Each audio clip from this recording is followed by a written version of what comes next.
अंडमान निकोबार द्वीप समूह भारत के दक्षिण पूर्व में अपनी प्राकृतिक सुंदरता और सामरिक महत्व के कारण अपना विशेष स्थान रखता है। यहाँ स्वतंत्रता संग्राम के दौरान वीर सावरकर को काला पानी की सजा के लिए रखा गया था। साथ ही ये वही जगह है जहां नेताजी सुभाष चंद्र बोस ने 1943 में सबसे पहले भारतीय तिरंगा लहराया था। माननीय प्रधानमंत्री श्री नरेंद्र मोदी जी ने डिजिटल क्रांति को पूरे भारत में लाने का संकल्प लिया है, लेकिन इस खूबसूरत द्वीप समूह का जुड़ाव देश के शेष भाग से उपग्रह संचार के माध्यम से था और यहाँ की लगभग 4 लाख जनसंख्या के लिए इंटरनेट और हाई स्पीड डेटा की उपलब्धता सुगम नहीं थी। माननीय प्रधानमंत्री श्री नरेंद्र मोदी जी ने 30 दिसंबर 2018 को पोर्ट ब्लेयर में सबमरीन ऑप्टिकल फाइबर केबल के इस महत्वाकांक्षी प्रोजेक्ट की आधारशिला रखी। इस प्रोजेक्ट के तहत चेन्नई से अंडमान आइलैंड्स के बीच लगभग 2300 किलोमीटर अंडर सी सबमरीन ऑप्टिकल फाइबर केबल बिछाने का लक्ष्य रखा गया। पोर्ट ब्लेयर उतना ही मेनलैंड है जितना दिल्ली, मुंबई और चेन्नई है। साथियों, औद्योगिक और टूरिज्म का विकास तब होता है जब कनेक्टिविटी अच्छी होती है।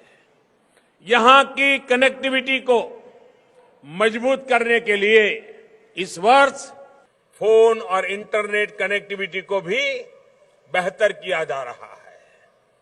चेन्नई से आ रही अंडर सी ऑप्टिक फाइबर केबल से अब पोर्ट ब्लेयर में उतना ही अच्छा इंटरनेट चलेगा जितना कि दिल्ली या चेन्नई में चलता है। अब बारी थी इस चुनौतीपूर्ण कार्य को करने की और बीएसएनएल ने युद्ध स्तर पर चेन्नई और पोर्ट ब्लेयर के दोनों छोरों से समुद्री केबल बिछाने का कार्य शुरू किया। अंडमान निकोबार के 8 द्वीप समूहों पोर्ट ब्लेयर, स्वराज द्वीप, little Andaman, car Nicobar, Kamorta, great Nicobar, long island और रंगत को जोड़ने के लिए समुद्री केबल के लिए विशेष केबल लैंडिंग स्टेशन बनाए गए और देखते ही देखते 1224 करोड़ का ये प्रोजेक्ट योजनाबद्ध तरीके से पूरा कर लिया गया।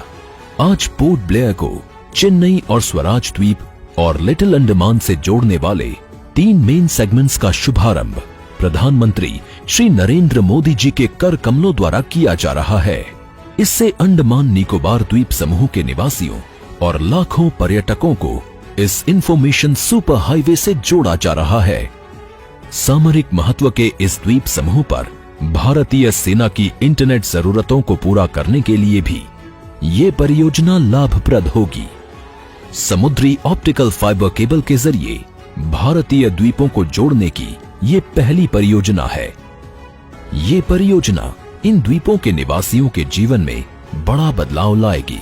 अब इस द्वीप समूह में टेलीमेडिसिन, ऑनलाइन एजुकेशन की सुविधा, पर्यटन और उद्योगों को बढ़ावा, स्थानीय अर्थव्यवस्था में वृद्धि और नागरिकों के जीवन स्तर में और सुधार होगा। साथ ही इससे कुशल प्रशासन के लिए भी काफी मदद मिलेगी। इस केबल से बीएसएनएल के साथ साथ अन्य टेलीकॉम कंपनियां भी अपना नेटवर्क अंडमान निकोबार द्वीप समूह में लगा सकेंगी। अब डिजिटल क्रांति के साथ अंडमान निकोबार द्वीप समूह भी देश के साथ कंधे से कंधा मिलाकर नए और आत्मनिर्भर भारत की ओर अग्रसर होगा।